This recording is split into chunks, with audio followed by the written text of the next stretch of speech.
The minister had just asked Nell Whitlock whether she would take Harlan Voss as her husband when Harlan turned from the altar and said, "Say the word, and this stops."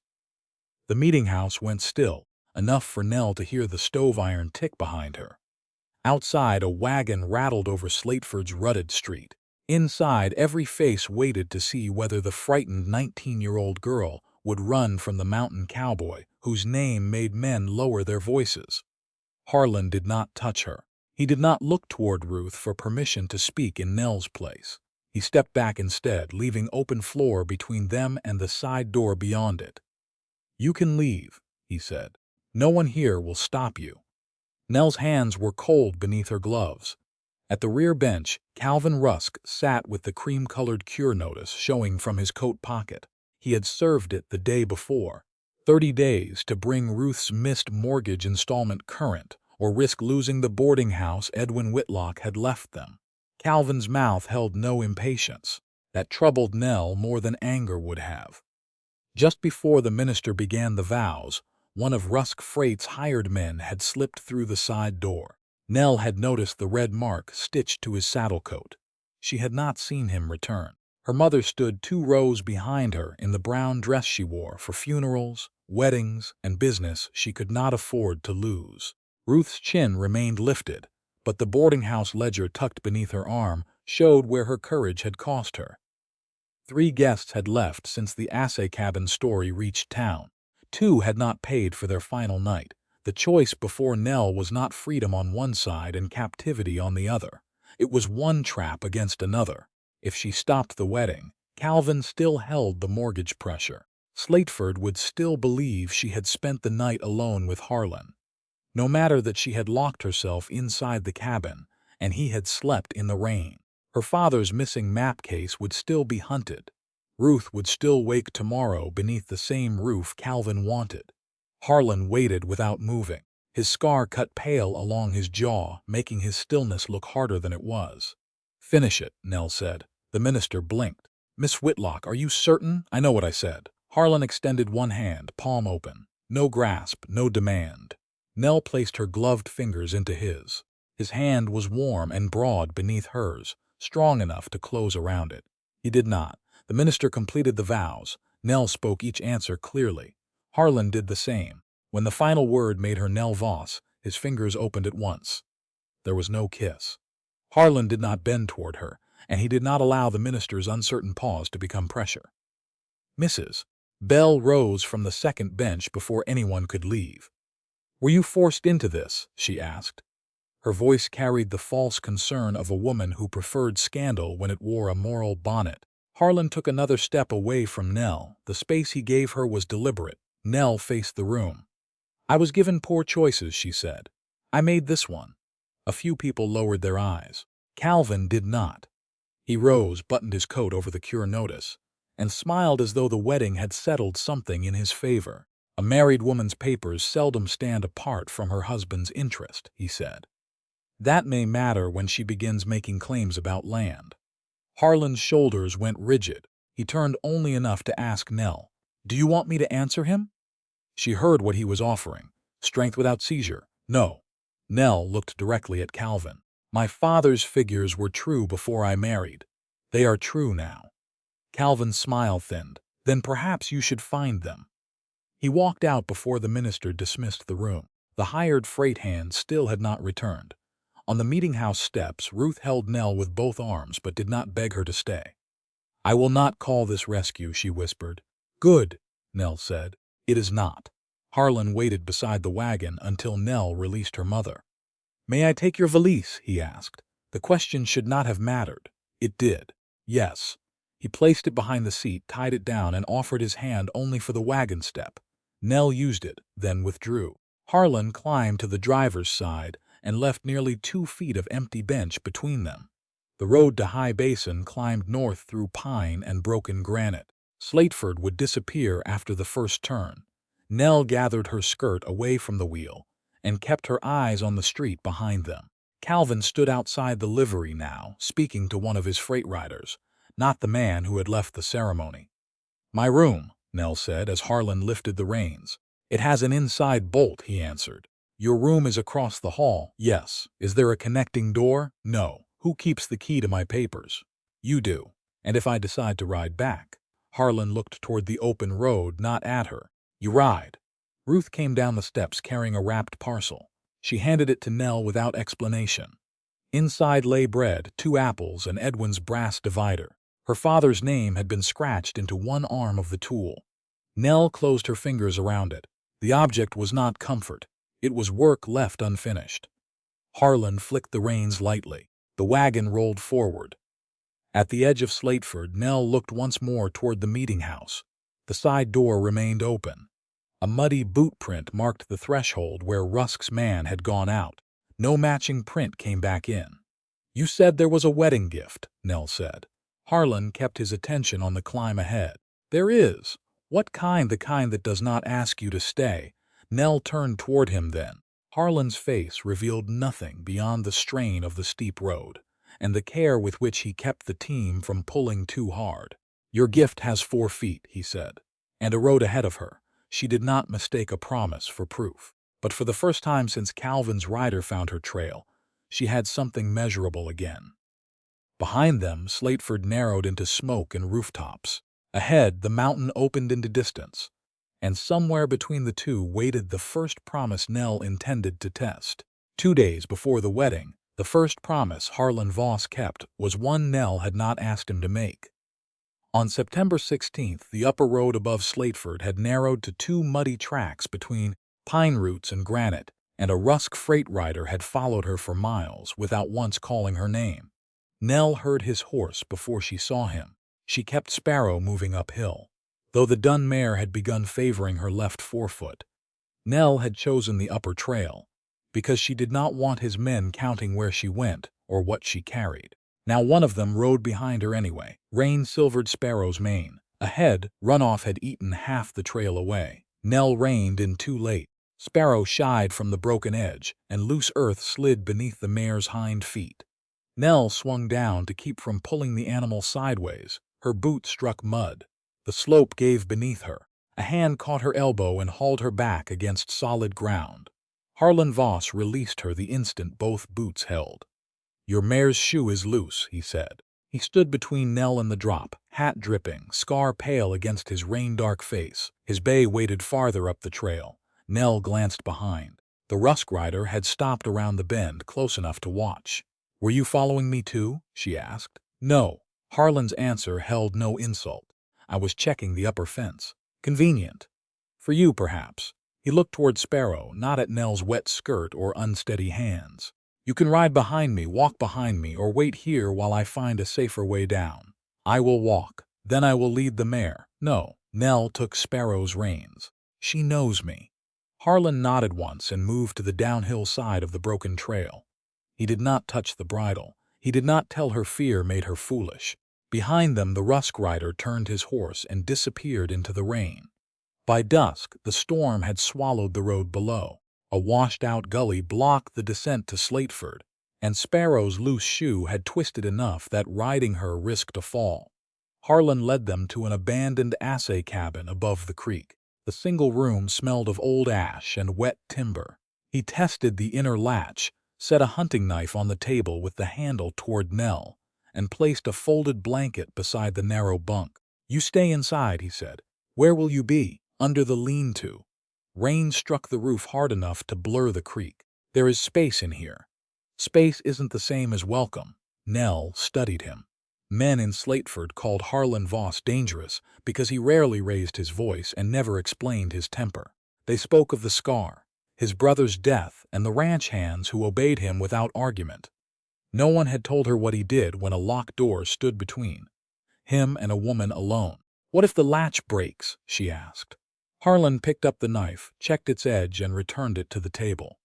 Then keep that near you. I will knock before I come close to the door. He went outside. Nell locked the latch. Through the night she heard the rain, Sparrow shifting under the eave, and Harlan's boots only when he crossed to check the horses. He never tried the handle. At dawn, hoofbeats climbed through the wet trees. Nell opened the shutter a finger's width. Calvin Rusk rode into the clearing with 2 freight men. One was the man who had followed her.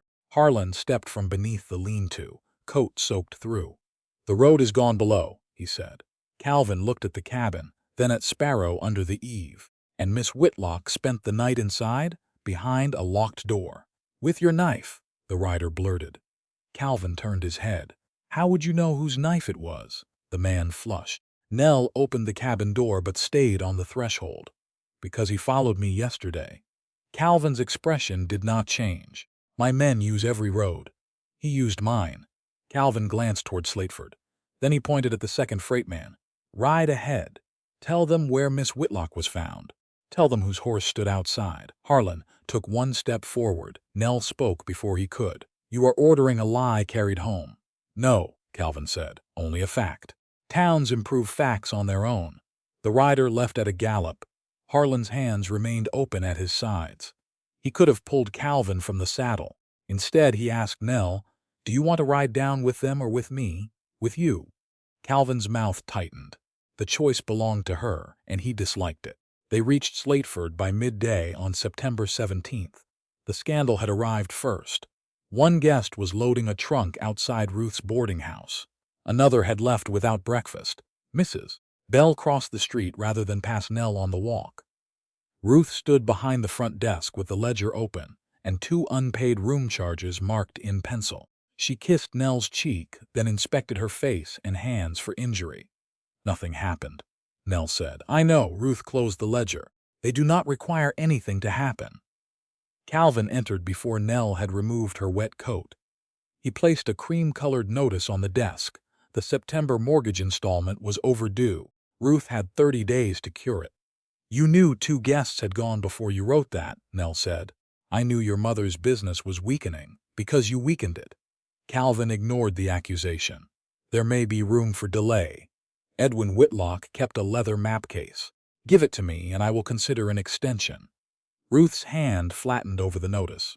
"Why do you want Edwin's papers?" "Because his old fieldwork touches land now under dispute."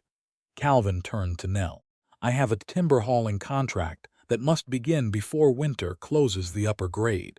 The North Spring and the wagon strip beside it are being wasted by Voss cattle." Harlan stood near the door, rainwater darkening the floor beneath his boots. "I can make a statement about the cabin," he said. Ruth gave him a tired look. "Truth may clear her name in time." "My payment is due in 30 days, Calvin smiled. Marriage would settle the social question faster. Harlan's face hardened. "No. You object to the girl. I object to a cage being called protection." Nell looked from the cure notice to her mother's ledger, then to Harlan. The feared man had offered a locked door, a knife, and choices when no one was watching. Calvin had offered ruin while pretending to restore respectability. Nell made the only decision that put motion back into her own hands. "Then marry me," she said. Harlan stared at her. "No. You said marriage should not be a cage. Prove it." Ruth whispered her name. Nell did not turn. Harlan asked, "What terms?" "Separate rooms. My papers remain mine. No claim on my body. My mother receives ordinary payment for winter rooms, not charity, and I keep the right to leave." Harlan's answer came after one hard breath. "Yes." Calvin picked up his hat. "Then by tomorrow Nell Whitlock becomes a Voss wife. A court will know where her interests lie." He left them with the cure notice on the desk and the first shape of the trap he believed they had chosen. High Basin did not rise out of the mountains like a reward. It appeared beyond the pines, a working ranch of weathered boards, patched roofs, and stone corrals. 3 men reset a sagging fence beside a wagon propped on one wheel. Nothing about the place looked rich enough to hide behind.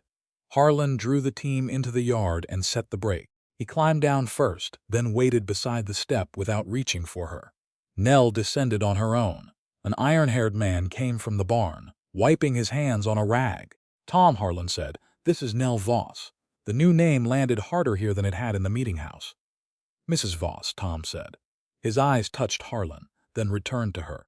Harlan pointed toward the ranch house. "She has access to the household books and the ranch accounts.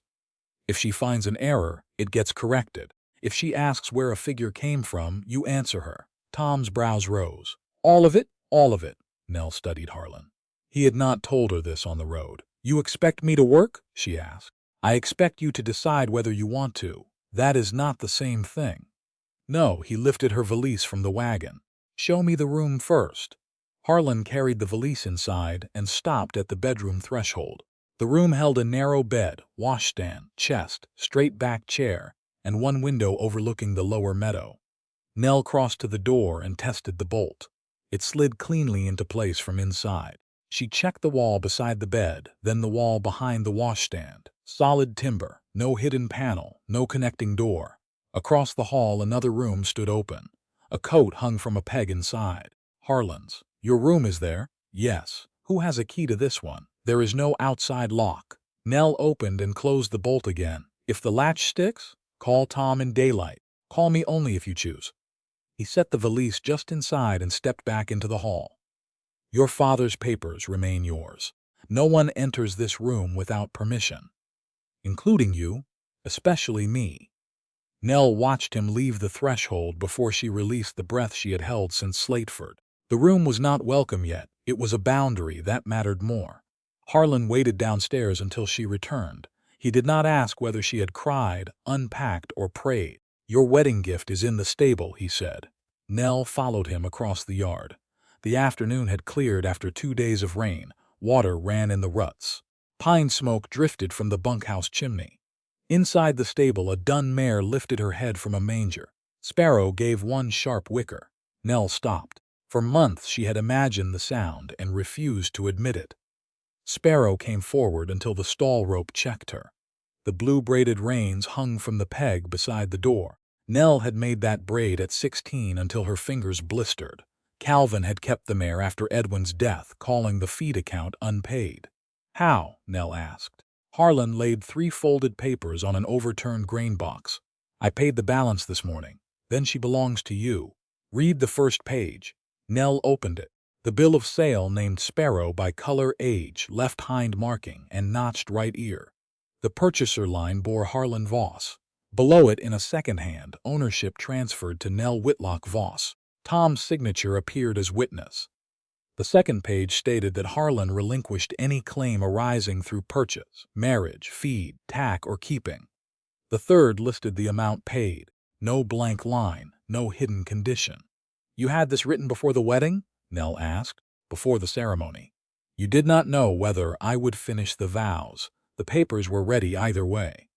That answer struck deeper than the gift. Nell folded them and placed them inside her bodice pocket.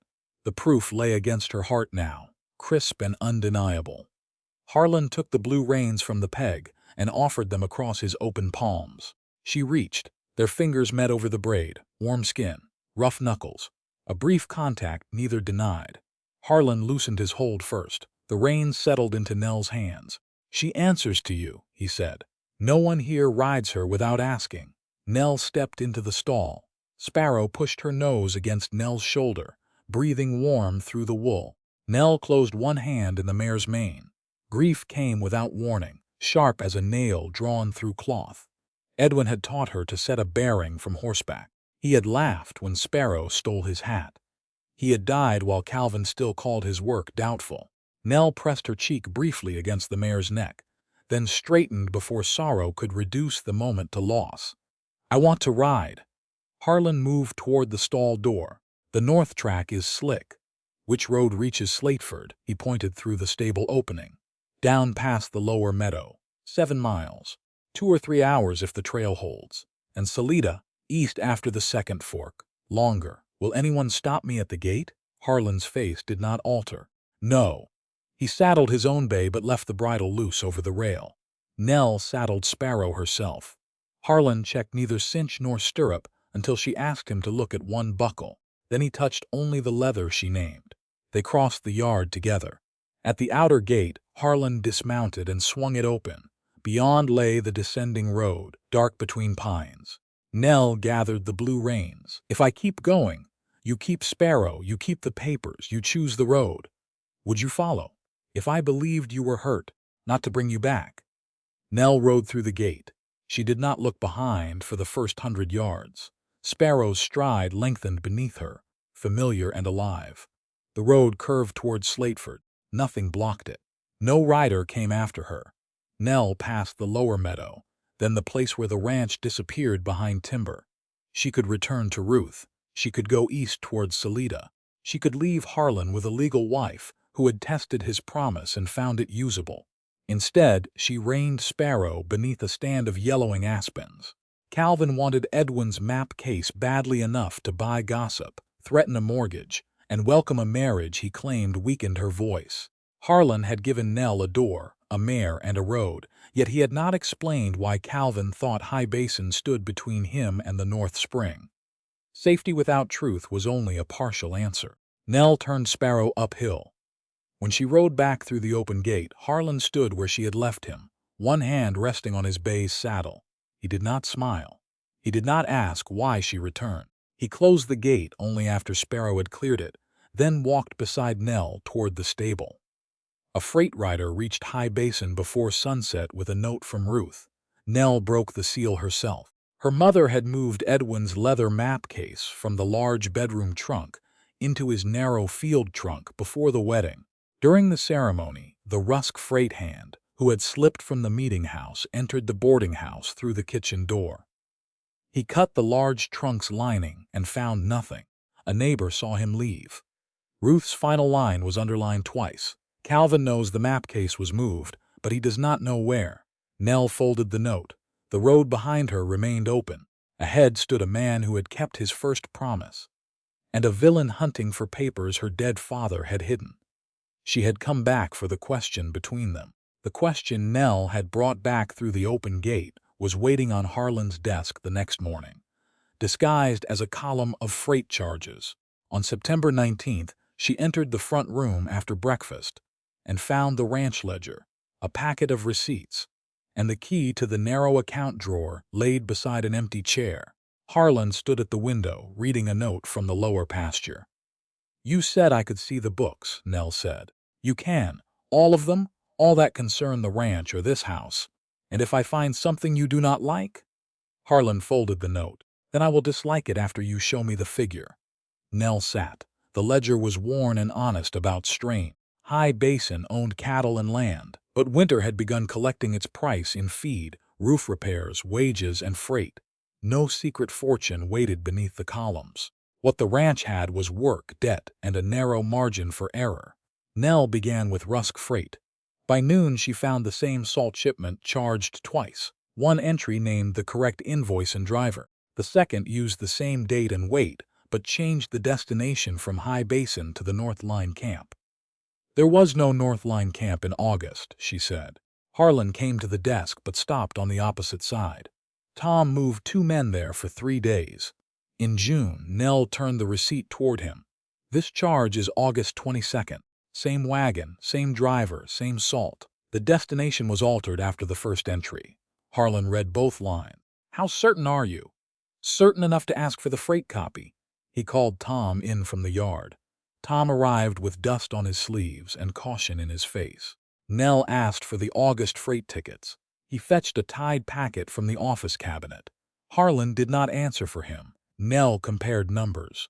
The duplicate carried a different destination but the same clerk's flourish and a blot shaped like a hook beside the total. "1 shipment," she said. "2 charges." Tom leaned closer. "That second camp line was not mine." "Then whose?" Harlan asked. "Rusk's office entered it." Tom straightened. "We paid it?" "Not yet," Nell said. "It sits in the September balance." Harlan looked at Tom. "Strike it, Mr. Voss. Rusk may refuse. Then he may refuse in writing." Tom took the ledger, hesitated, and glanced at Nell. Harlan's voice hardened, not against her, but on her behalf. "Mrs. Voss found the error. Put her notation in the account and send the disputed copy back under my signature." Tom nodded. "Yes, sir." The credit mattered more than praise. Nell had expected Harlan to accept her work in private and claim the result in front of his men. He did not. When Tom left, she reached for the duplicate receipt. At the same moment Harlan did. Their fingers met on the paper. His hand was warm, roughened across the knuckles. Neither moved at once. The contact held one breath longer than accident required. Harlan withdrew first. "Keep the receipt," he said. "You may need it. For the ranch, for whatever Rusk does next." That was a partial answer. It also admitted Harlan expected Calvin's accounts to matter beyond salt. Nell folded the paper into a separate envelope and wrote the date across the front. Over the next 2 days, she checked freight, wages, and winter stores. Harlan answered direct questions. When he did not know, he said so. He never entered her room. He never touched Edwin's brass divider, which remained wrapped in cloth beside her bed.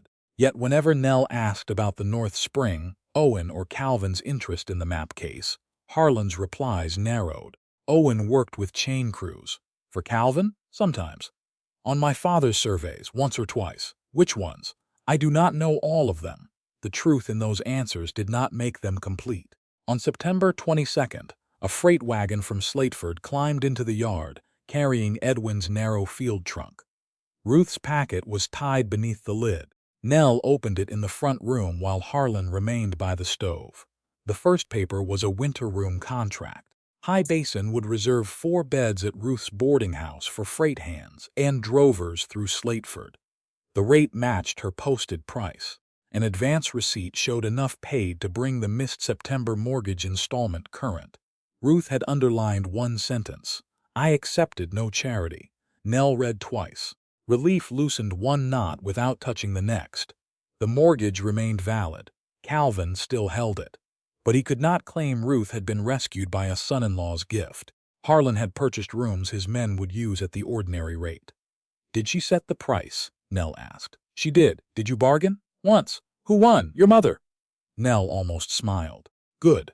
The leather map case lay beneath Edwin's field coat. Its clasp was scratched, its corners dark from years of rain and saddle dust. Calvin's man had not found it because Ruth had moved it before the wedding. Nell placed it on the table and checked the visible pockets. Empty. Harlan watched without approaching. My father never carried an empty case, she said. She pressed the lining near the spine. One section gave beneath her thumb. The stitching was newer than the leather around it, but old enough to have darkened. Nell used a small seam knife from Ruth's packet and opened 3 stitches. An oilskin bundle slid into her palm. Inside was Edwin Whitlock's survey notebook. His name crossed the first page in brown ink. Nell's fingers tightened around the cover. For 11 months, Calvin had called Edwin's work doubtful. Here were the figures he had tried to hide. She turned pages slowly. Bearings, chain lengths, creek bends, fixed stones. Then the binding broke its rhythm. One folio had been cut away years earlier, not torn. The remaining fibers had darkened with age. A notation on the facing page referred to a final clarification written on the missing leaf. Nell opened the notebook beside Edwin's brass divider and followed the last complete traverse.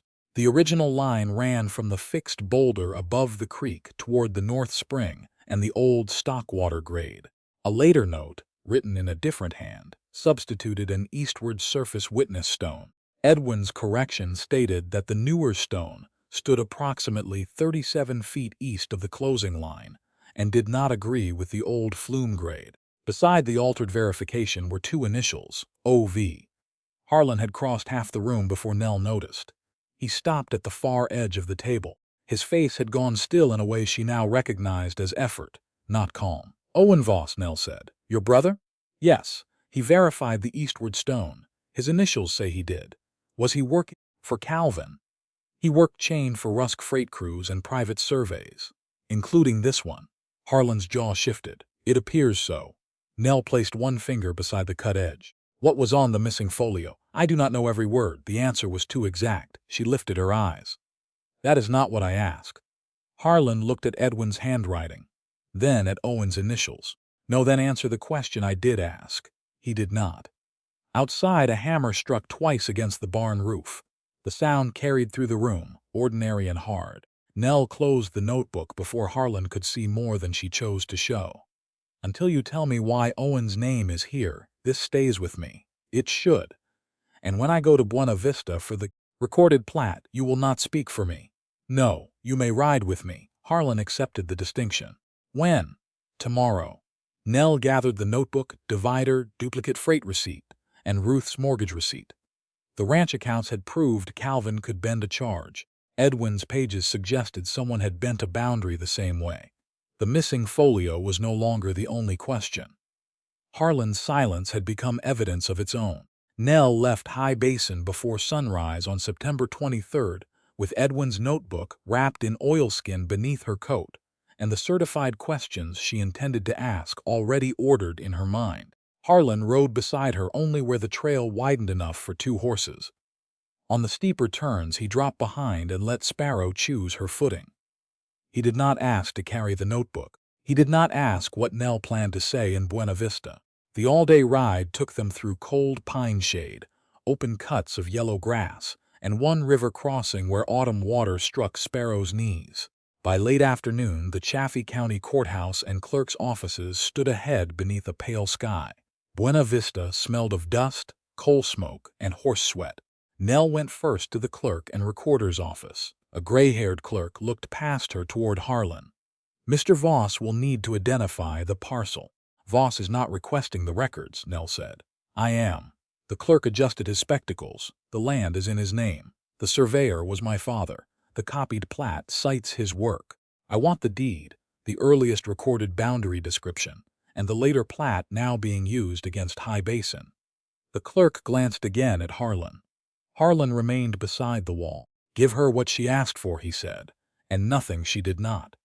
The clerk's mouth tightened, but he brought out the deed book and the recorded plat volume. Nell paid the copy fee from her own purse before Harlan could reach for his. The first deed described the boundary in fixed references: the chiseled boulder above the creek, the first fixed stone at the North Spring, then west along the old Stockwater flume. The language matched Edwin's notebook. The later plat began the same way, then changed course. It substituted an eastward surface witness stone for the original fixed point and bent the closing line toward Calvin's timber tract. Nell set Edwin's divider against the copied bearings. The altered turn placed the springhead outside High Basin and opened a narrow wagon strip through land Calvin needed before winter. "The line does not merely move water," she said. "It gives him a road." Harlan leaned over the table without touching the papers. "A road wide enough for timber wagons and short enough to make the contract worthwhile." Nell traced the later notation. OV appeared beside a verification number and a reference to a detached field folio. "This is Owen's hand." Harlan did not deny it. "Yes." "Did he sign the whole plat?" "No. Only that verification." "Then what was he verifying?" "The eastward stone." "You knew that before today?" Harlan's jaw tightened. "I knew Owen had signed something for Rusk. I did not know every line copied here." "That is still more than you told me." "Yes." The clerk returned with certified copies, each bearing seal and date. Nell checked the page numbers before accepting them. No missing leaves, no substituted descriptions. She paid the fee herself and wrote the amount inside her account envelope. Outside, daylight had thinned. They lodged in separate rooms above a boarding house near the courthouse. At supper, Harlan said, "I can tell you what I know about Owen." Nell broke a piece of bread and set it down. "Not half of it. I may not have all of it." "Then wait until you are willing to separate what you know from what you fear." Harlan accepted the refusal. That night, Nell laid the certified copies across the small washstand in her room and compared each line again under lamplight. Harlan's door remained closed across the hall. Once, his floorboard creaked. No knock followed. The restraint should have eased her. Instead, it sharpened the question. A man could honor a locked door and still bar the truth behind another one. Nell placed Edwin's notebook beneath her pillow, not because she feared Harlan would take it, but because she needed to feel its weight near her. Before sleeping, she wrote 3 words beside Owen's initials. Who profited first from the lie? The next morning, September 24th, they rode back towards Slateford with the certified copies inside Nell's satchel. The road was dry enough for speed, but they stopped twice to rest the horses. By afternoon, Ruth's boarding house came into view. One wagon stood at the hitching rail. 2 women sat near the front window. Nell had barely crossed the threshold when one of them looked at Sparrow outside and said, "So the mountain man bought her a horse, too." The other woman lowered her voice without lowering it enough. A purchased bride ought to come with proper tack.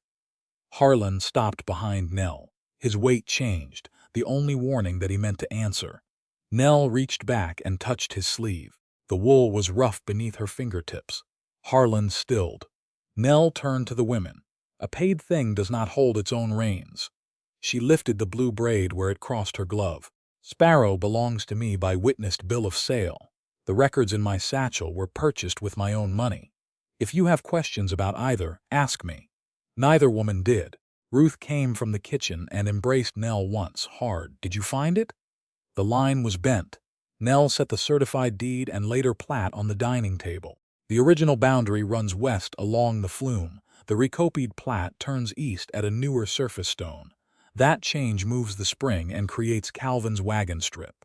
Ruth studied the papers, and Owen Voss verified the eastward stone. Harlan entered behind Nell, keeping distance from the table.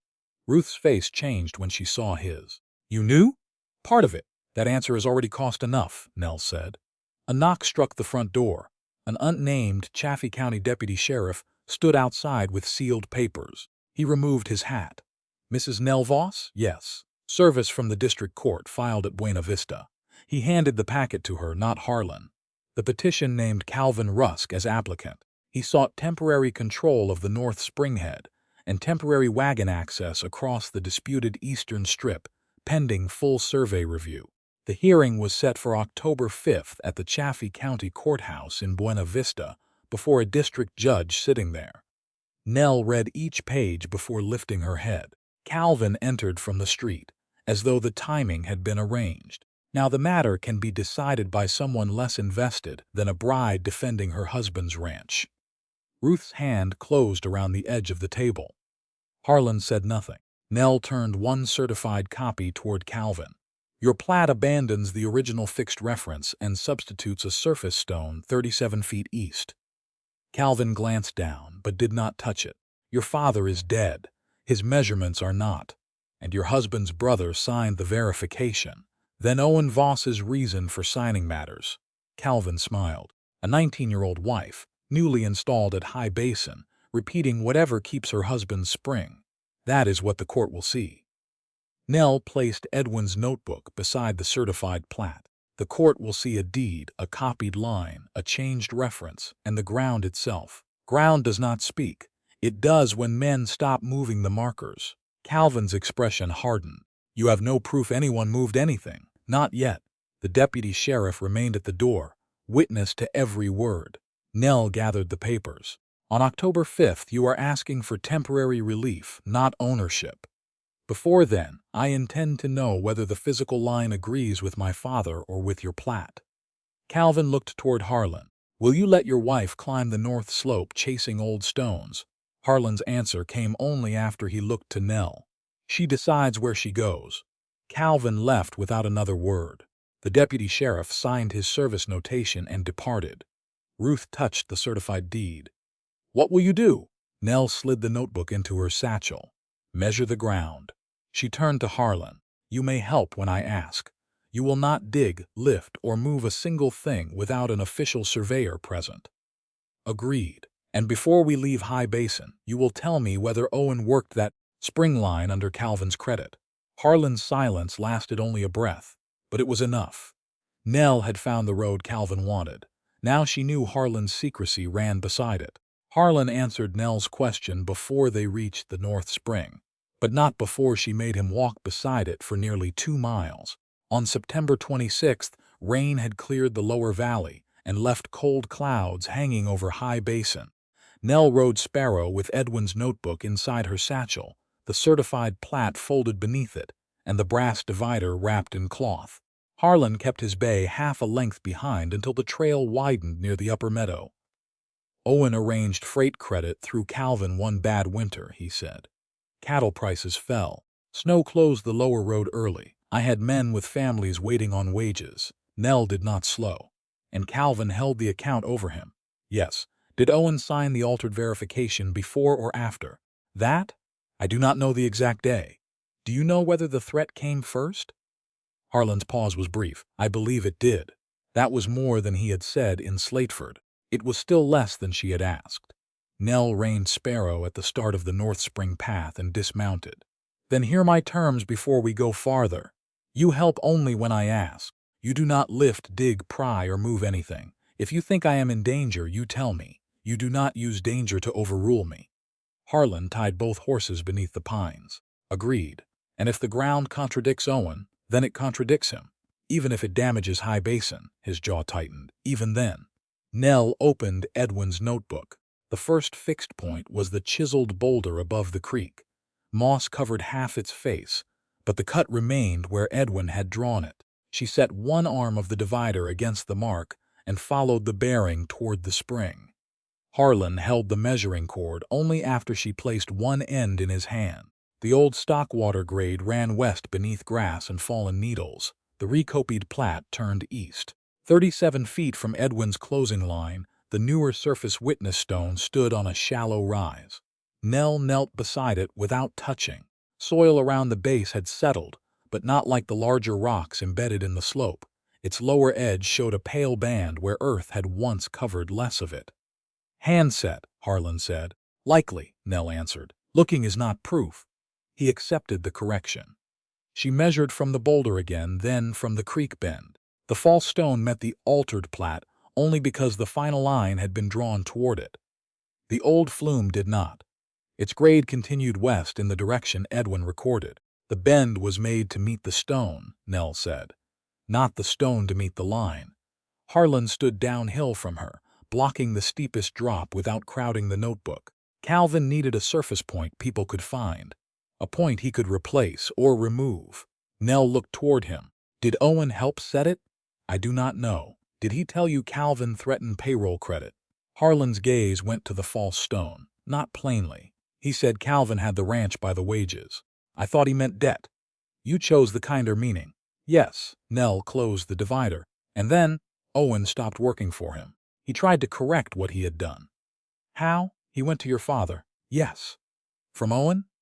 Harlan took a breath through his nose. "From something he left." Nell held his gaze. "A letter?" "Not only a letter."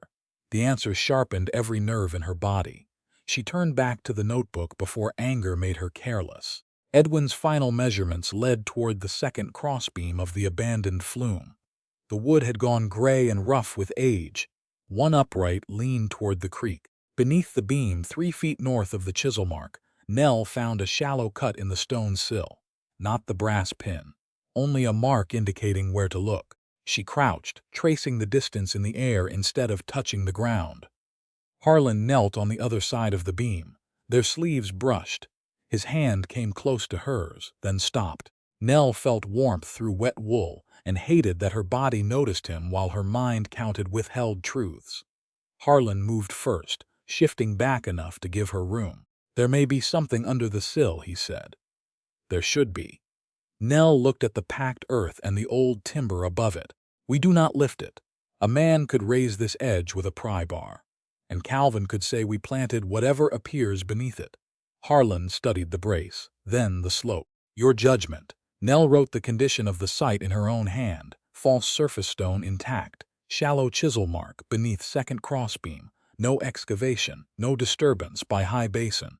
She dated the entry and made Harlan sign as witness beneath it. He did so without complaint. A hard gust bent the pines above them. Rain followed, sudden and cold. They covered the notebook and moved beneath a narrow rock shelf above the spring. Harlan offered his coat. Nell almost refused from habit, then took it because shivering would make her clumsy. He stood at the exposed edge while she occupied the driest ground. Water darkened his shirt at the shoulders.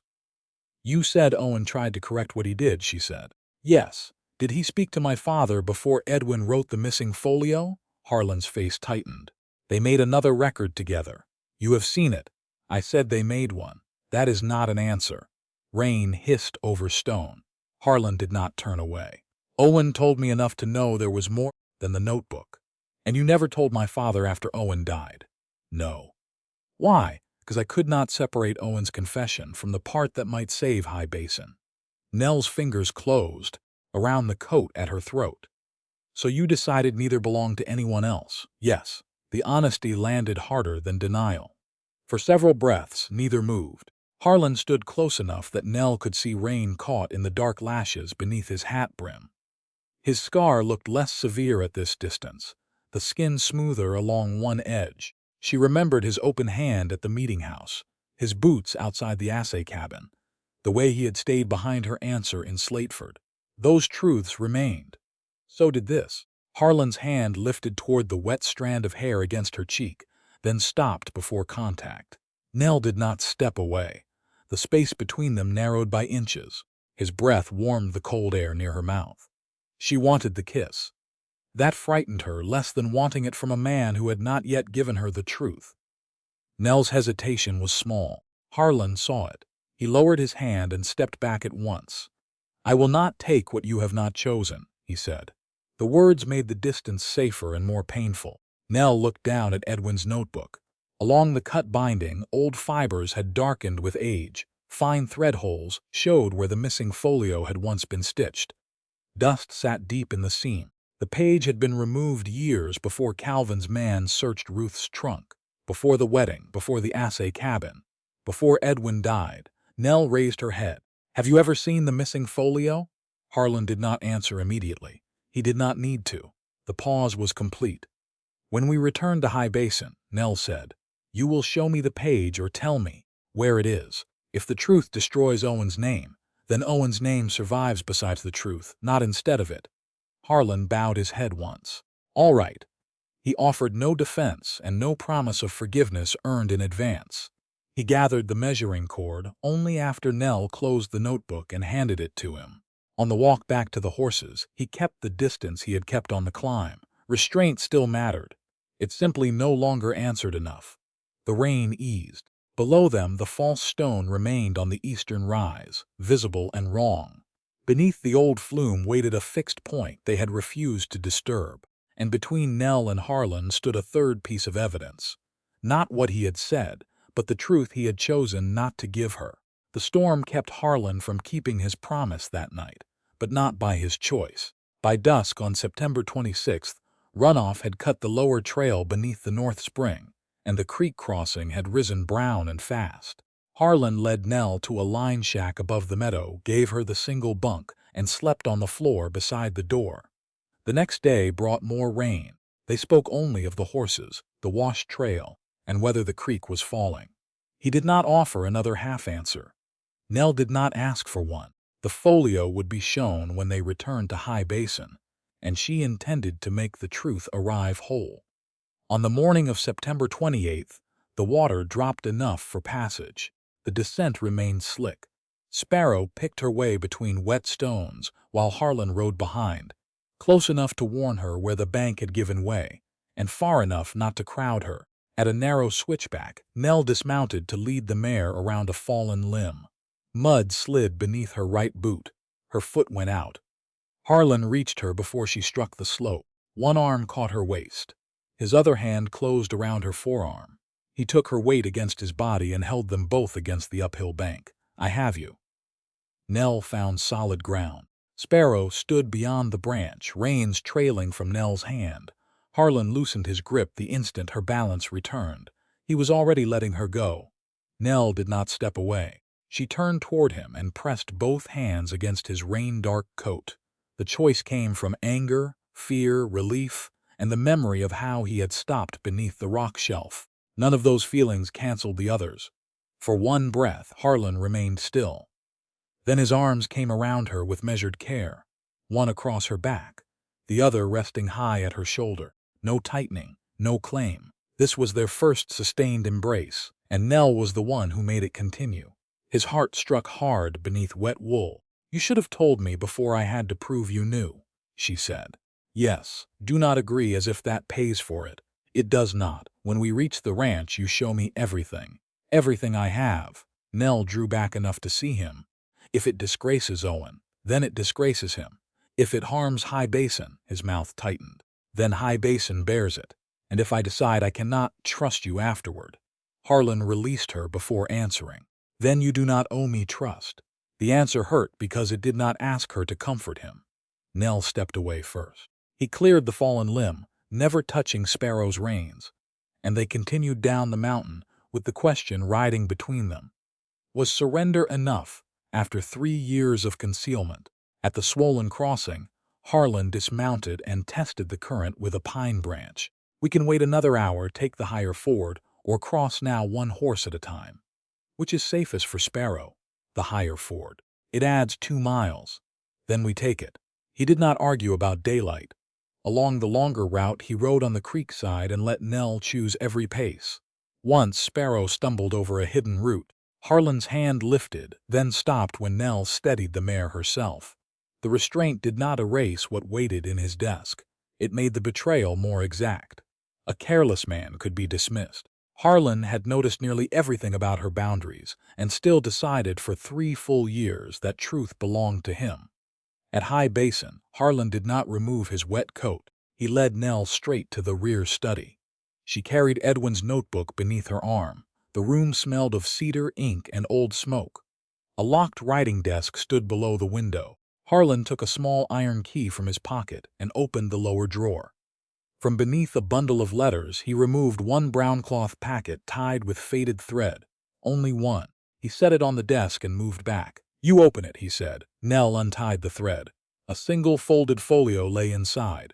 Its cut edge matched the wound in Edwin's notebook. The old fibers aligned. Her father's hand crossed the front in narrow lines of bearing and distance.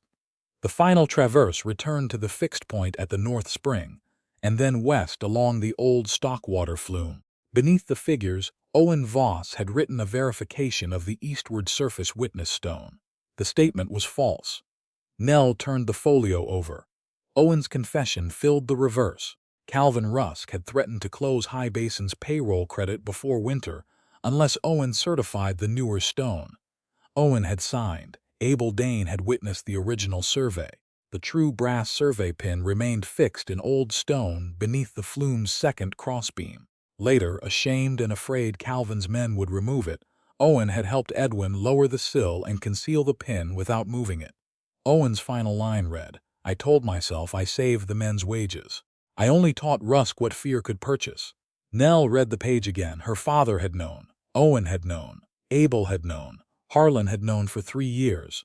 "Where did you find this?" she asked. "In Owen's desk after he died. And then? I locked it here for 3 years. Yes, my father was alive for more than 2 of them." Harlan's face tightened. "Yes, did you tell him?" "No." "Did you search for Abel for a few months?" "Then I stopped." "Why?" Harlan stood with his hands open at his sides, as he had at the meeting house. "Because every road led back to Owen's signature. Without Abel or the marker, Calvin could call the confession a dead man's excuse. I was afraid he would use it to disgrace Owen and break High Basin." "So you chose the ranch?" "Yes." The honesty struck harder than a defense would have. Nell rested one hand on Edwin's notebook. "My father died 11 months ago with Calvin, calling his work doubtful. My mother lost guests because Calvin found the weakness you left open. He searched her house while this sat in your desk." "Yes." "Did you ever think Edwin might want his name restored while he was alive?" "Not enough." "Did you think what your silence might cost Ruth?" "Not enough." Nell swallowed against the ache in her throat. She would not let grief make her small before him. "You understood why a locked door mattered in the assay cabin.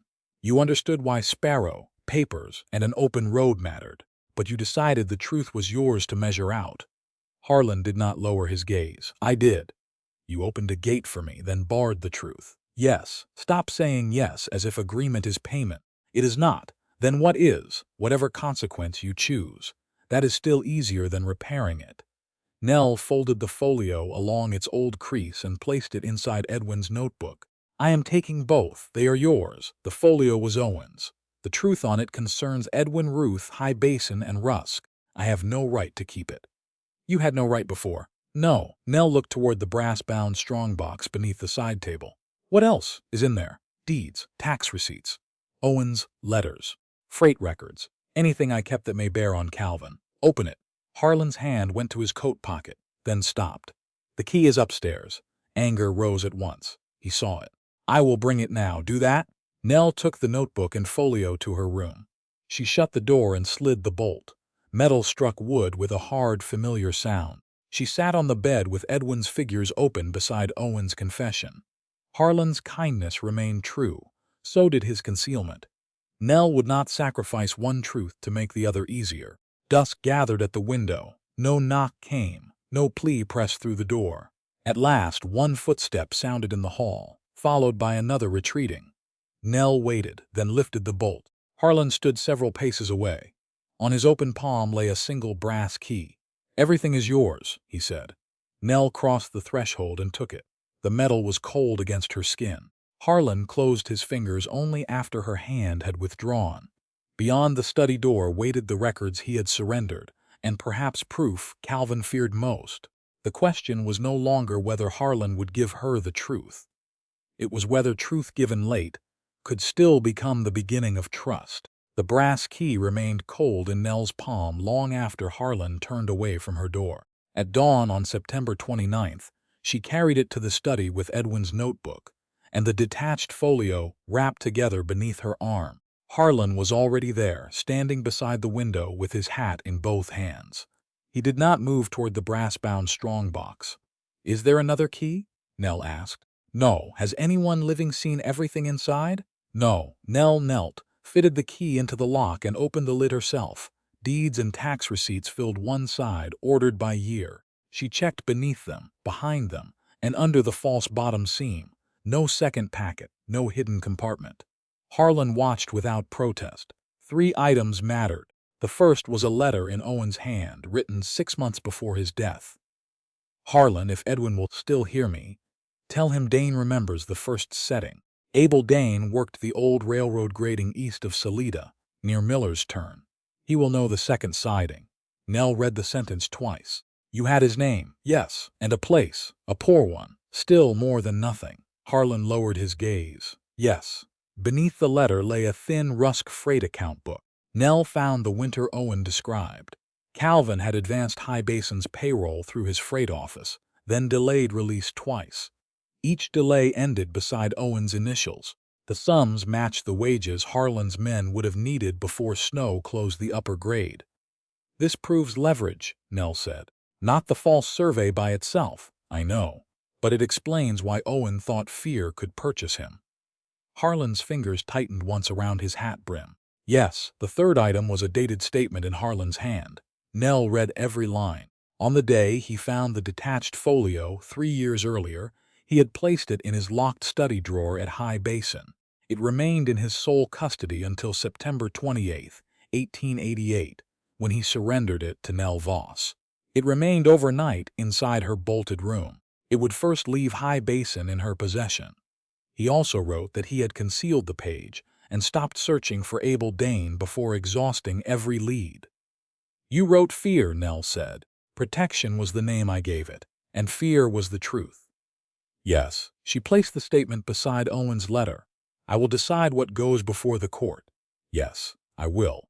"Decide which records travel." "Yes, and if the truth damages High Basin, then the ranch bears it." Nell closed the strongbox but kept the key. "You have made surrender easier than explanation." Surrender was mine to do. Forgiveness is not. A freight wagon rattled into the yard before she could answer. Ruth climbed down beside the driver, bonnet tied hard against the mountain wind. She carried one carpetbag and the urgency of a woman who had come to deliver facts, not comfort.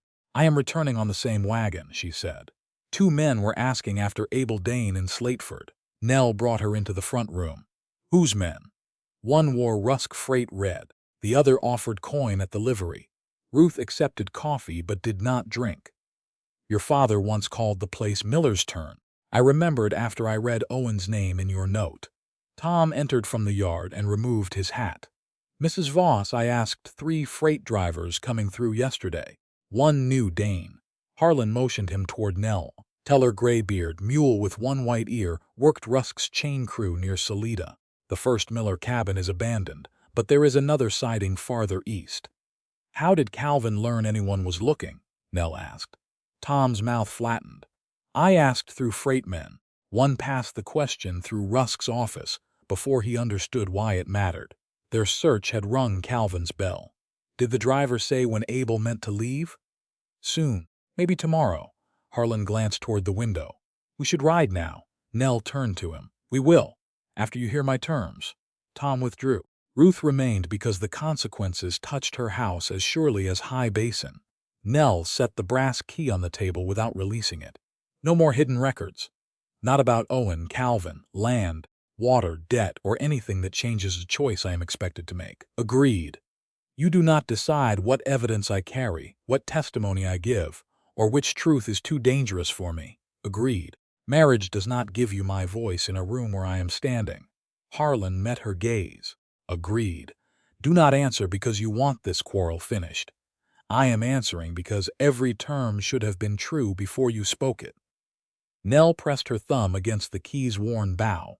If the truth leaves Owen remembered for signing a lie, then I will not ask you to save his name. If it cost High Basin the spring? Pain crossed his face, controlled. Then High Basin bears what the truth costs. And if I leave after the hearing? Harlan answered without delay. Sparrow remains yours. So do the papers. So does the road. The words did not repair what he had broken. They did something harder. They made room for a future he might not be allowed to share. Nell turned her free hand, palm up on the table between them. Harlan looked at it, then waited. She held steady until he placed his hand into hers. His palm was rough and warm. Nell closed her fingers first. Only then did his hand answer. "This is not forgiveness," she said. "I know. It is permission to rebuild." Harlan's thumb remained still against the side of her hand. "I understand now." Since the folio opened beneath her hands, Nell had noticed what Harlan was not doing. He did not ask whether she cared for him. He did not offer his brother's shame as a wound greater than hers. He did not say the ranch needed him forgiven before winter. His hand stayed where she had placed it, neither tightening nor trying to turn permission into comfort. That restraint could not undo 3 years. It could, however, become the first honest thing built after them. Ruth saw it too. She lifted the untouched coffee, took a swallow, and said, "Then make the road count." Nell nodded. "We will." Harlan said nothing. He did not claim the word we. Nell released him and stood. "We leave after noon. We ride down with Mother's wagon, rest the horses in Slateford, then start before dawn." "That loses hours," Harlan said. "It saves the horses. If we drive them hard tonight, we may reach Salida with nothing left for the grading." He considered the distance and the mountain road. "Your judgment." By midday, Edwin's notebook and the single detached folio were wrapped together in oilskin inside Nell's satchel. Letter and Harlan's custody statement traveled in a separate packet. The original Rusk payroll book remained in the locked strongbox at High Basin. Nell copied the relevant entries, and Ruth and Tom witnessed the copy before Nell closed the lid. The original brass key went into Nell's pocket. Ruth returned downhill on the freight wagon. Nell rode Sparrow beside it. Harlan kept to the outer edge of the steep road and never reached for the blue-braided reins. At the High Basin gate, Nell felt the folio's weight against her hip. For 3 years, the page had never crossed that boundary. Now it left in her possession, under her decision, toward whatever truth Abel Dane might still be willing to tell. They reached Ruth's boarding house after dark. 2 traveling salesmen sat beside the stove, and 1 freight driver signed the room ledger at the usual rate. No one greeted Nell as a rescued bride. Ruth entered through her own door, checked the receipts, and assigned beds. Work resumed where humiliation had tried to end it. At the stable, Harlan rubbed down his bay while Nell measured oats for Sparrow. 4 hours rest, he said. 3.5. The upper track will still be black before moonrise. Then we take the lower road to Miller's Fork. He accepted the correction. Before lying down in separate narrow room. Notebook. Detached folio. Owen's letter. Custody statement. Copied payroll entries. Certified plat, and brass key. Nothing had moved. At the first gray edge of September 30th, she would ride east with evidence that could restore her father's line and ruin a dead man's name. Somewhere near Salida, Abel Dane was deciding whether to disappear. Calvin knew they were looking. By sunrise, only one question would matter. Who reached the witness first? Nell and Harlan left Ruth's stable before sunrise on September 30th, while Slateford's windows were still dark and the mud held the night's cold. Edwin's notebook and the detached folio rode inside Nell's satchel beneath her coat. Owen's letter, Harlan's custody statement, the copied payroll entries, and the certified plat rested in a separate oilskin packet. The original brass strongbox key remained in her skirt pocket. Harlan checked none of it. He tightened his bay's cinch, waited until Nell mounted Sparrow, and took the lower road east. The first miles passed beneath pine and broken cloud. At Miller's Fork, a freshly cut tree lay across the trail. Its needles were still green. 2 sets of hoofprints turned uphill beside it.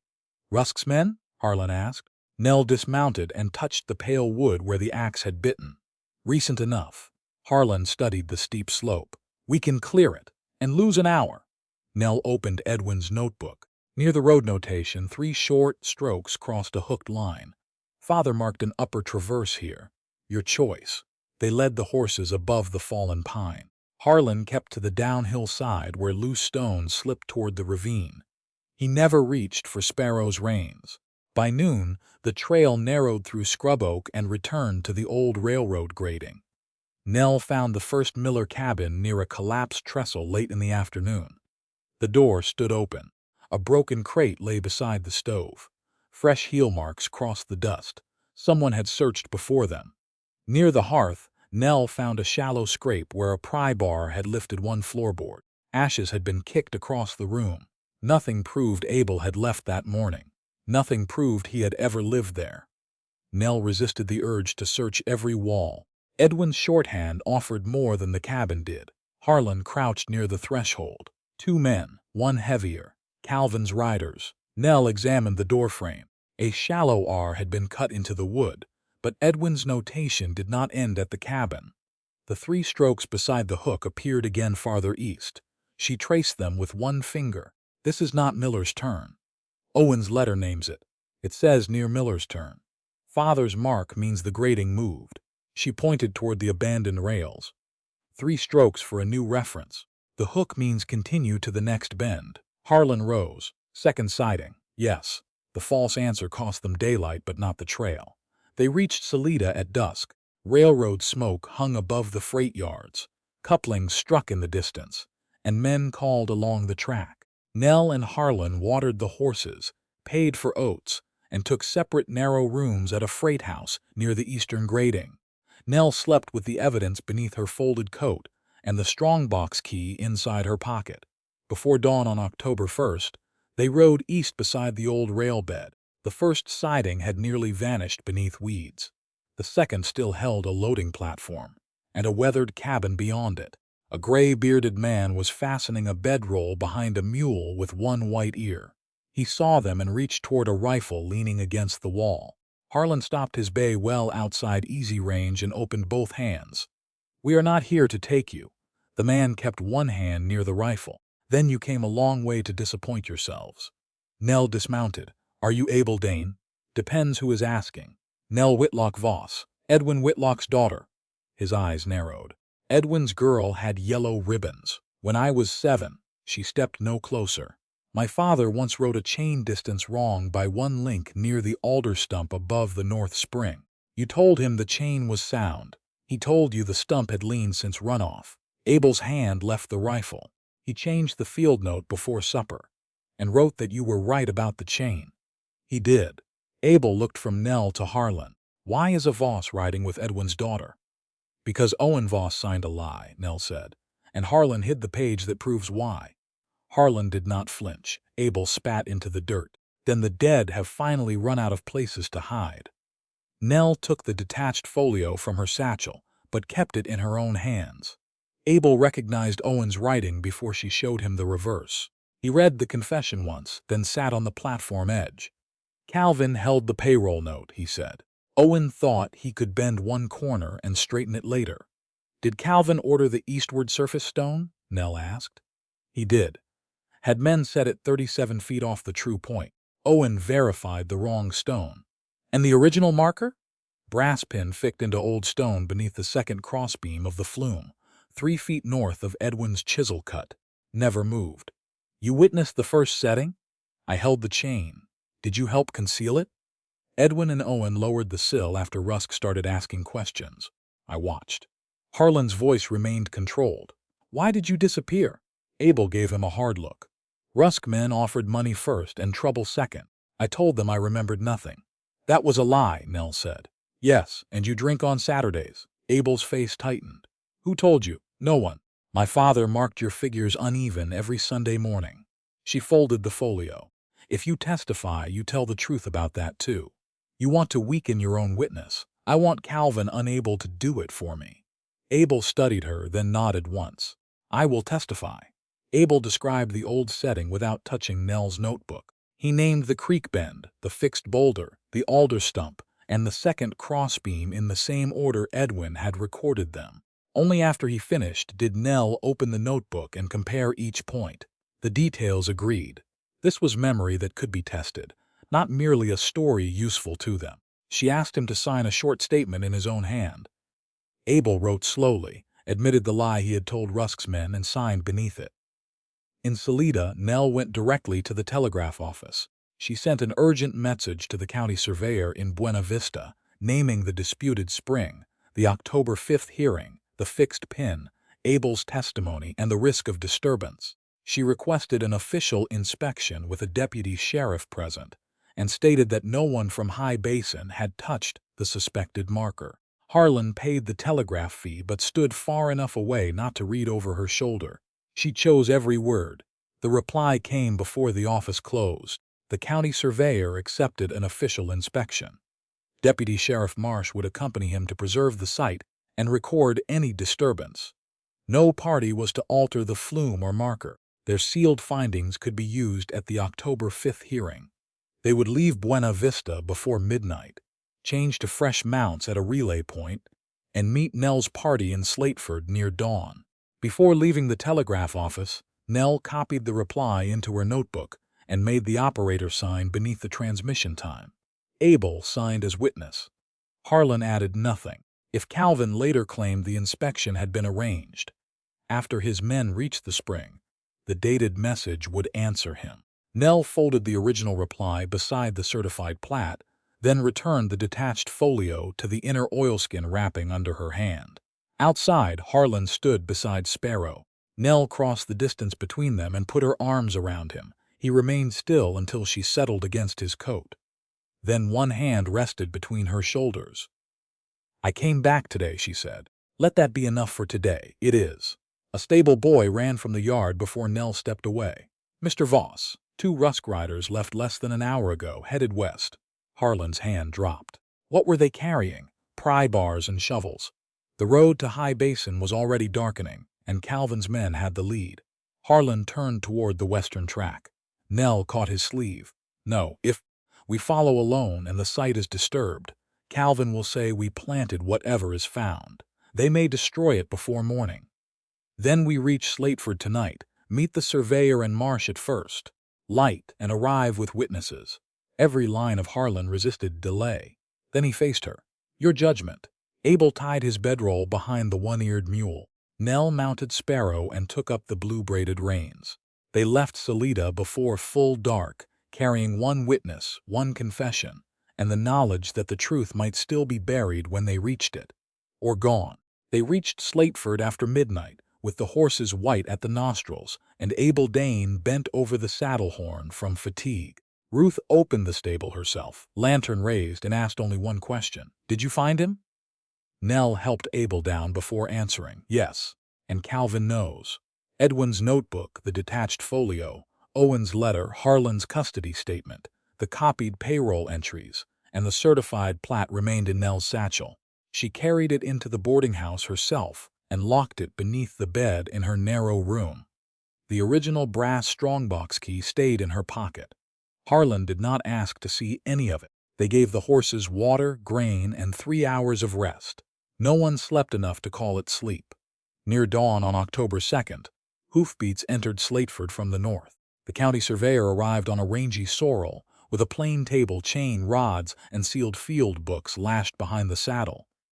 Deputy Sheriff Marsh rode beside him. Both men looked used by the night. "We changed mounts at Brown's relay," Marsh said. "The telegraph operator's copy reached us before 11. Nell showed him the original reply and the operator's signed transmission time. Marsh compared both, then handed them back. "Keep them in your custody." The surveyor read Abel's statement without opening Edwin's notebook. "No one from High Basin touched the flume." "No one," Nell said. "Not even to verify the point?" "Especially not to verify it." He nodded once. "Good." They left Slateford at first light. The 7 mountain miles took most of the morning, because the survey gear shifted on steep turns, and Abel's mule could not be hurried. Frost silvered shaded grass. Harlan rode on the outer edge whenever the trail narrowed, placing his bay between Nell and the drop, without reaching for Sparrow's blue-braided reins. He said little. The night before he had wanted speed. Now he followed the plan he had resisted. At the north spring, 2 unfamiliar horses stood tied below the slope. Fresh earth scarred the ground near the false eastward surface stone. One Rusk man had a pry bar wedged beneath the old flume sill. The other was digging another hole several feet east of Edwin's line. Deputy Marsh raised one hand. "Drop the tools and step back." The man with the shovel looked toward Harlan. "Rusk says this access belongs to him." "Rusk is not here," Marsh said, "and no court order gives you leave to disturb a contested marker. Set it down." Harlan dismounted behind the deputy and stayed there. His scar and stillness did what a threat might have done less well. The shovel hit the ground. The pry bar followed. Marsh took both men's names, removed their revolvers, and made them stand downhill beneath Abel's watch. He tagged the shovel and pry bar with strips torn from his field notebook, then wrote where each had been found. "You will remain under my authority until the inspection is complete," he said. "After that, you ride to Slateford under summons. Try to leave, and the matter changes." Neither man argued. The surveyor unpacked his plane table and sketched the site before anyone touched the flume. He marked the false surface stone, the fresh holes, the tools, the tied horses, the old stock water grade, and the position of every witness.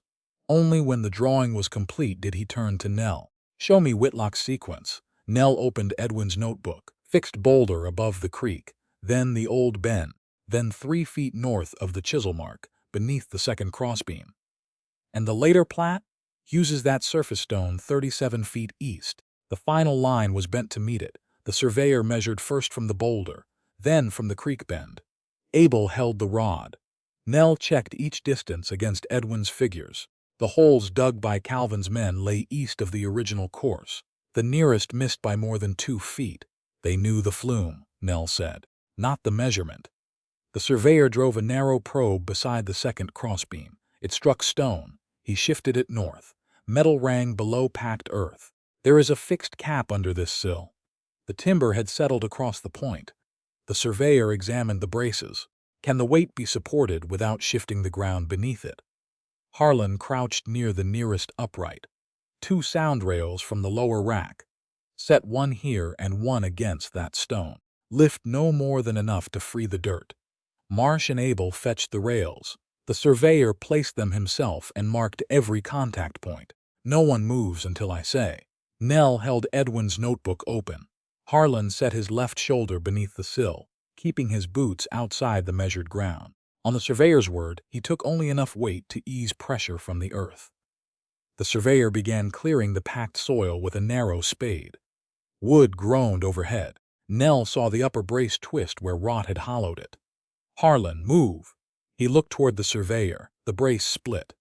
Harlan shoved the man clear as the timber dropped. It struck Harlan across the upper right shoulder and drove him to one knee. Nell was beside him before the beam finished rolling. "Do not move. I can move." That was not the question. Marsh and Abel dragged the timber aside. Blood darkened the torn shoulder of Harlan's coat. Nell cut the cloth back enough to see a shallow gash above the joint. No bone showed. His fingers flexed when she asked, and he could raise the arm halfway before pain stopped him. "No fracture likely," she said. "You sound disappointed. I am deciding whether to strike you myself." His mouth almost moved. Behind them, the surveyor knelt at the cleared point. Nell wanted to stay beside Harlan. Instead, she returned to the notebook. Proof still required her attention. Beneath old-set earth and the weight of the flume, a round brass head showed green with age. It was fixed into stone. No one touched it. For 11 months, Calvin had called Edwin's work doubtful, while the marker endured beneath wood, earth, and fear. Nell pressed her thumb against the notebook's edge. Triumph did not come first. Grief did. Her father had measured the truth and died before seeing it honored. She steadied her breathing and read the figures aloud so the record would carry his voice. The surveyor brushed only enough soil away to expose its stamped mark, then measured from the chiseled boulder the creek bend and a fixed rock above the channel. He repeated every distance. "The original brass pin agrees with Whitlock's field notes," he said. "The eastward surface stone does not." Abel signed a second statement identifying the first setting, Owen's later lie, and the concealment beneath the sill. Marsh recorded the disturbed holes, the tools, and the names of Calvin's men. The surveyor sealed his field memorandum inside a leather case. The pin remains in the ground. Nothing moves again without written authority.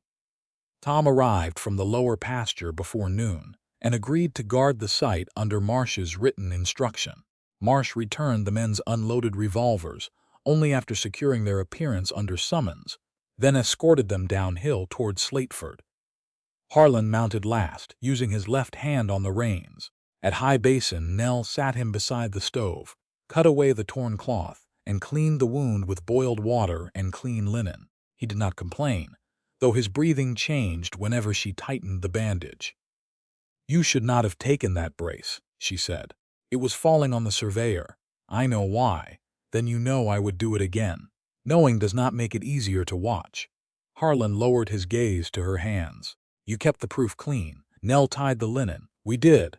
You found the pin. You protected the man documenting it. Neither of them stole the other's part." Firelight crossed the scar on Harlan's cheek. He lifted his uninjured hand, then stopped before touching her. "May I kiss you?" The question left the choice whole. Nell placed both palms against his face. She felt the roughness of his jaw, the smoother edge of the scar, and the restraint in the way he waited. She leaned forward. Their first kiss was brief and warm. No gratitude demanded, no debt collected. When Nell drew back, Harlan did not follow.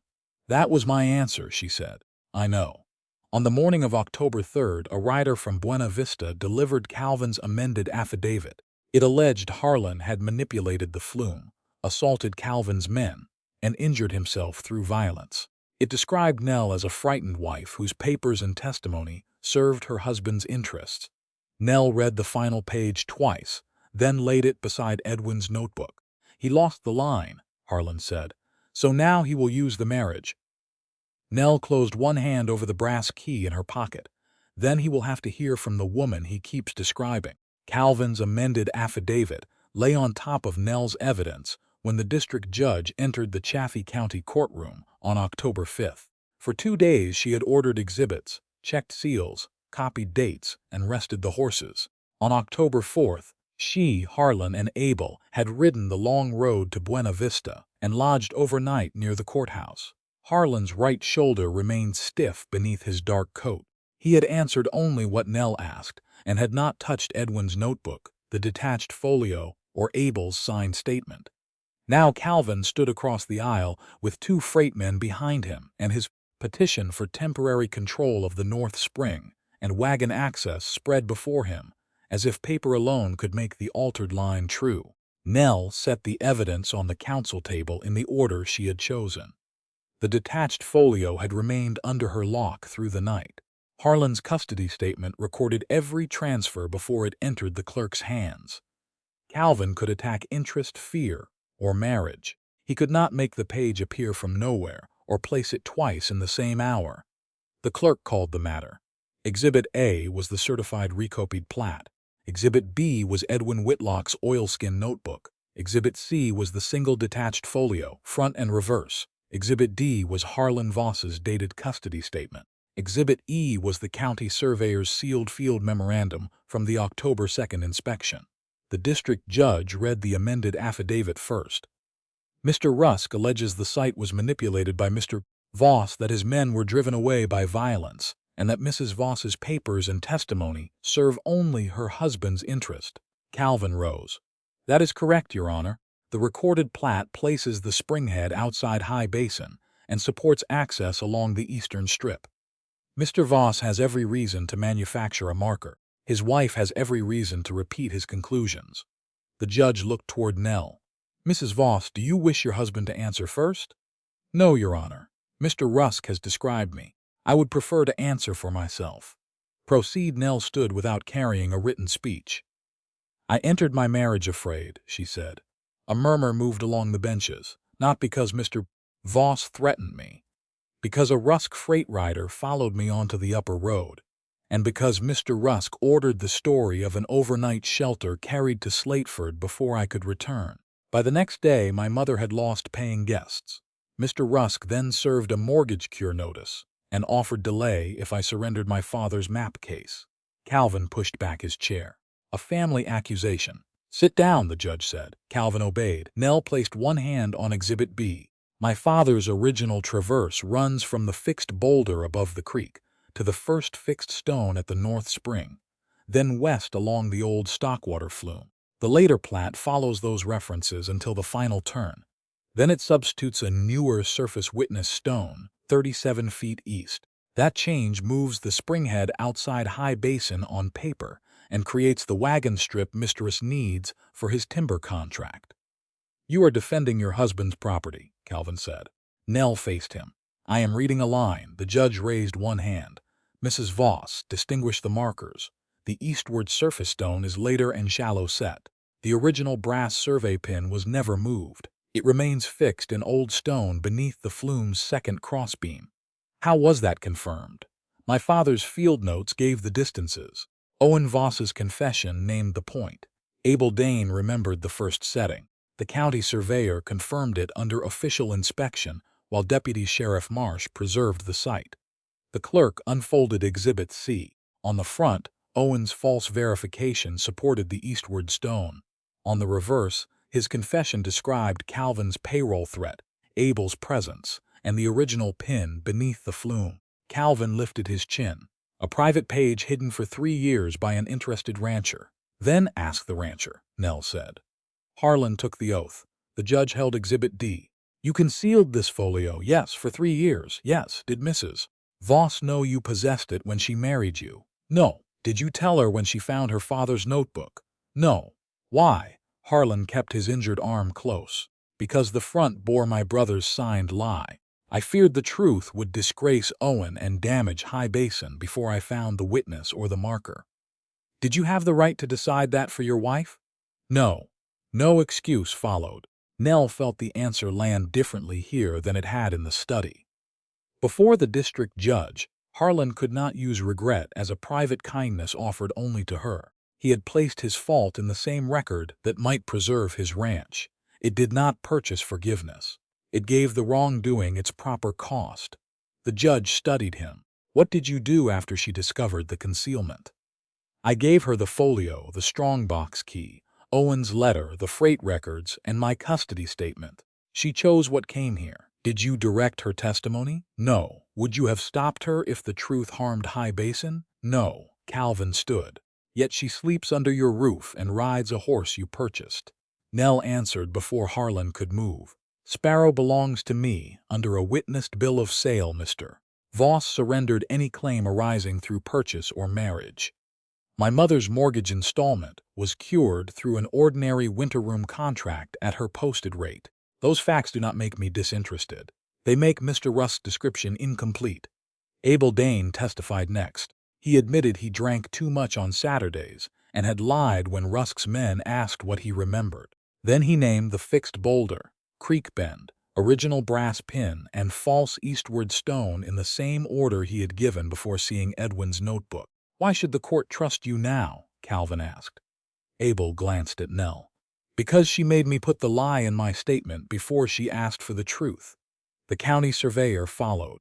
The clerk broke the seal on Exhibit E. He described old set earth, the brass pin fixed in stone, 3 repeated measurements agreeing with Edwin's notes, and the false stone failing every original reference. Could the pin have been planted recently? Calvin asked.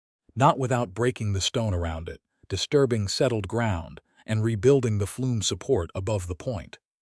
Deputy Marsh testified last. He had found Calvin's men with a pry bar, shovel, fresh holes, and no authority to disturb the site. He had recorded their names, seized the tools, held them through the inspection, and placed them under summons. Did Mr. Voss threaten them? The judge asked. No. He remained behind my authority and moved the flume only under the surveyor's direction. The district judge reviewed the exhibits.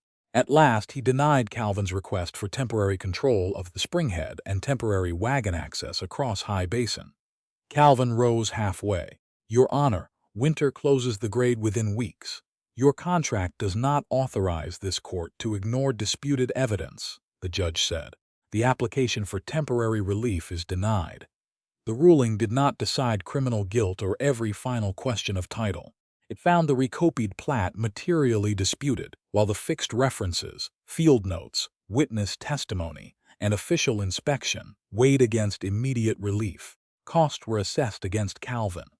A county survey correction review was ordered, and evidence of site disturbance was referred separately.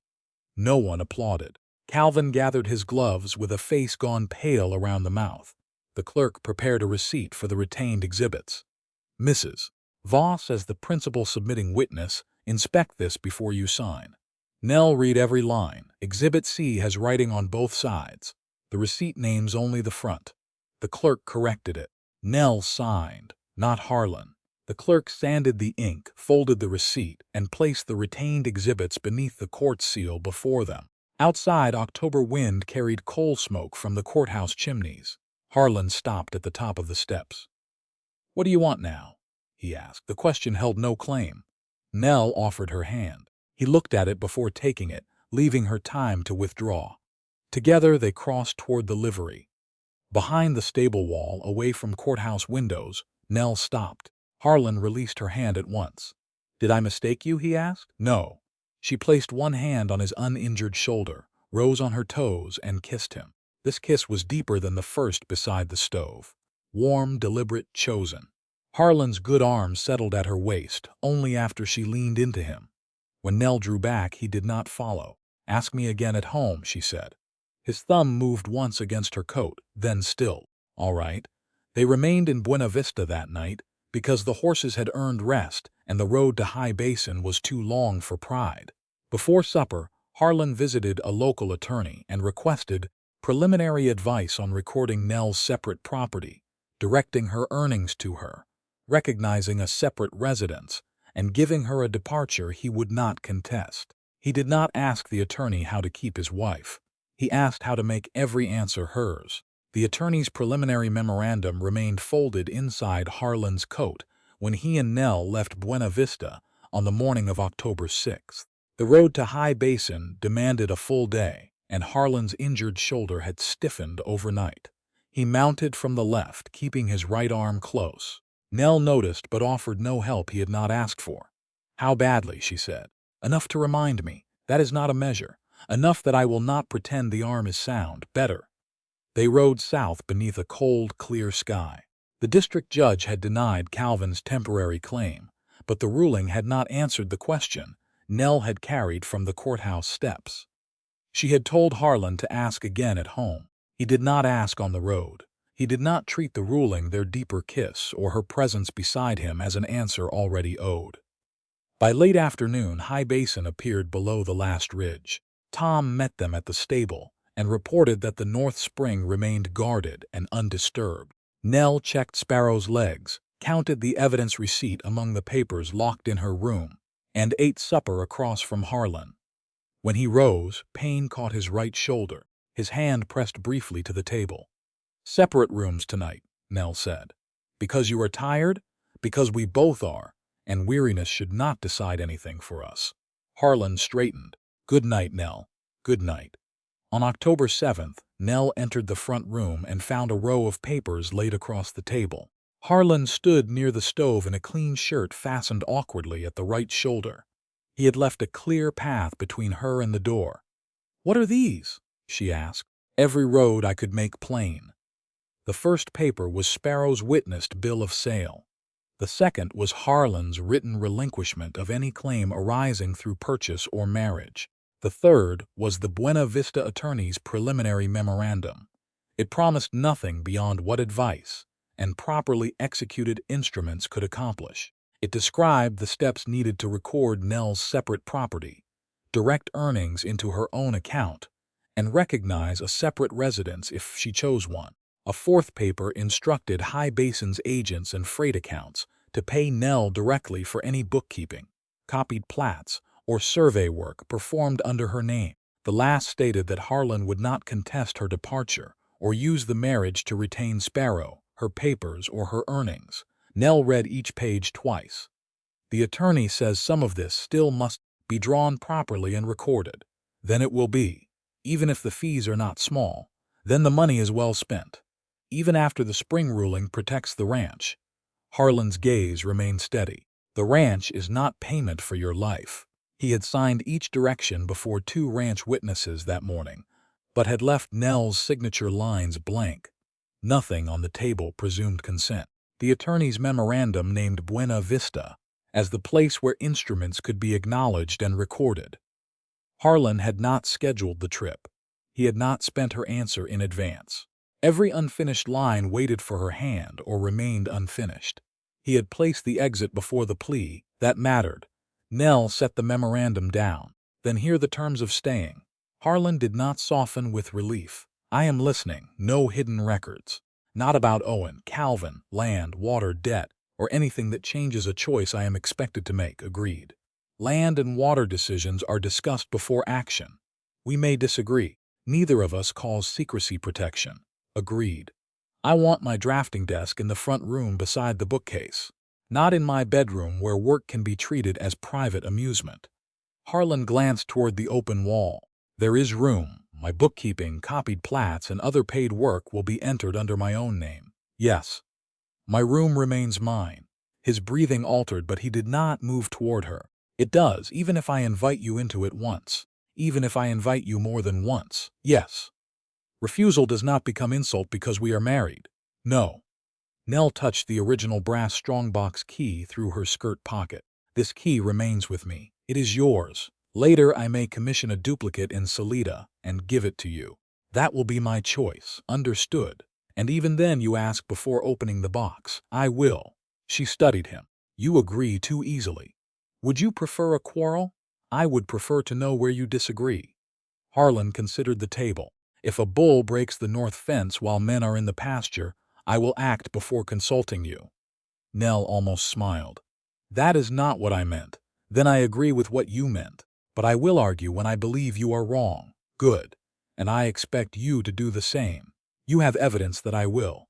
The corner of his mouth moved. Warmth entered the room without erasing the seriousness of what lay between them. Nell picked up Sparrow's bill of sale. When you gave me the mare, I thought the gift might be another purchase. No. Then I rode through the gate. I know that too. Did you think I would keep going? Yes. Would you have followed? Only if I believed you were hurt, not to bring you back. Nell ran one fingertip beneath her name on the page. Sparrow did not make me love you. Harlan's slight smile disappeared. He did not defend the gift. She changed the shape of my fear, Nell continued. The bill of sale, the blue reins, the open road. They proved I was not trapped in the way I expected. But no gift earned what came after. No, you slept outside the assay cabin. Harlan lowered his gaze. You stopped beneath the rock shelf when I hesitated. You surrendered the folio and the key after I learned what you had hidden. Then you told the truth before a judge, knowing it could cost Owen his name and High Basin its spring. Harlan looked toward the papers on the table. It may still cost me. It already has. You? The question was bare enough to hurt. For a time, he accepted the answer without bargaining. Nell crossed the room and stopped beside him. She placed one hand against the uninjured side of his face. Harlan remained still. I am not staying because the minister finished a sentence, she said. I am not staying because Calvin lost temporary access. I am not staying because my mother's mortgage is current or because High Basin can use my figures. His good hand closed around the back of a chair. Then why? Nell had carried the answer from Buena Vista through the long road and across a night of chosen distance, saying it still required courage. Because I love you. Harlan closed his eyes once. When they opened, restraint remained, but it no longer concealed what stood behind it. Nell, do not make me repeat it because you doubt me. I do not doubt you. Then answer. He rose slowly, guarding his shoulder and leaving enough space for her to step away. I love you, he said. I love that you see what other people have agreed not to notice. I love that you return a number to its proper column and a man to his proper guilt. I love that you can leave me and still choose to tell me the truth. High Basin is more honest with you in it. So am I. Her eyes burned. She did not look away. That is not poetry. No, good. I had none prepared. Better. Nell placed both hands against his chest, avoiding the bandaged shoulder. I choose this life, she said. I choose you. Then she kissed him. Harlan's good arm came around her only after she settled against him. The kiss deepened without hurry. Warmth, breath, the roughness of his jaw beneath her palm. No debt, no witness, no court. When pain tightened his shoulder, Nell felt it and drew back. "You are hurting. Some. That means yes. It means I did not want to stop. Wanting does not mend skin." His low laugh carried more relief than humor. Later, Tom moved the drafting desk into the front room because Harlan could not safely lift it. Nell arranged her divider, pencils, account paper, and copied bearings beside the bookcase. Her separate room remained across the hall. The strongbox key remained in her pocket. Night came cold and clear. At the space between their doors, Harlan stopped. "Good night, Nell." He did not assume confession answered every question. Nell took his hand. His fingers closed only after hers did. "Not yet." She led him toward her room. Harlan paused at the threshold. "Are you certain?" Nell opened the door with her own hand. "Yes." She drew him inside, and the door closed behind them by her choice. 5 weeks later, Nell closed a narrow ledger beneath her own name and counted $12 twice before placing the coins in a cloth purse marked for her work. The neighboring rancher, who had paid her for copying a boundary description, had left High Basin satisfied that 3 mistakes in his winter account would not follow him into spring. Her drafting desk stood beside the front room bookcase, where she had required it. Brass divider, sharpened pencils, clean paper, and a folded list of paid commissions occupied the top. No one called the work an amusement. The front room now smelled of ink as often as pine smoke, and Nell preferred the honest balance. Harlan entered carrying split wood against his left side. Cold weather still stiffened his right shoulder, and the healed cut pulled whenever he tried to lift above it. Nell watched him set the wood beside the stove. "How badly?" she asked. "Enough that I use the other arm." "That is an answer. You have trained me." Pain did most of the training. He crossed behind her chair and rested one hand at her waist. He waited there until she leaned back against him. Then he bent and kissed her temple. The affection was brief, familiar, and no less chosen for either fact. "A rider came from Buena Vista," he said. "County packet." Nell turned. "Where is it?" "On the table." I did not open it. The packet bore the county seal and 3 dates. Nell broke the wax herself. The first order, dated November 8th, accepted the county survey correction and restored the original fixed references. The chiseled boulder, the brass survey pin beneath the old flume, and the westward turn along the stockwater grade. The false eastward surface stone was rejected as a later and unreliable witness. The second order, dated November 10th, dismissed Calvin Rusk's remaining petition for wagon access and spring control. Because the recorded basis for his claim had failed, costs remained charged against him. The third notice stated that the inquiry into alteration of the record and attempted disturbance of the site remained open. No confession, no sudden prison sentence, only the line restored, the claim removed, and consequences moving at the speed of law. Beneath the orders lay a signed receipt returning Edwin's oilskin notebook and the detached folio. Nell checked each item before signing the acknowledgement. The notebook still held the old cut in its binding. The folio still bore Edwin's traverse on the front and Owen's confession on the reverse. Nothing had been cleaned, repaired, or made kinder for memory.